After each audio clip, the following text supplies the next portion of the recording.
গুম সংক্রান্ত তদন্ত কমিশনের the commission of inquiry on enforced disappearance সদস্যরা প্রধান উপদেষ্টা ডক্টর মোহাম্মদ ইউনূসের সঙ্গে বৈঠক করেছেন।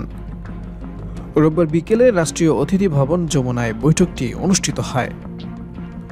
বৈঠকে প্রধান উপদেষ্টাকে গুমের ঘটনার তদন্তের অগ্রগতি জানিয়ে জয়েন্ট ইন্টারোগেশন সেল, যা আয়নাঘর নামে পরিচিতি পেয়েছে, সেগুলো পরিদর্শনের অনুরোধ জানিয়েছেন কমিশনের সদস্যরা।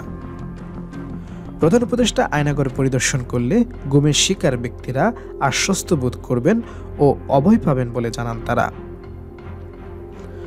বৈঠকে কয়েকটি গুমের ঘটনার নৃশংস বর্ণনাও প্রধান উপদেষ্টাকে জানিয়েছেন গুম সংক্রান্ত তদন্ত কমিশন। এমনকি ৬ বছরের শিশুকেও গুমের বর্ণনা কমিশনের তদন্তে উঠে এসেছে বলে জানান তারা।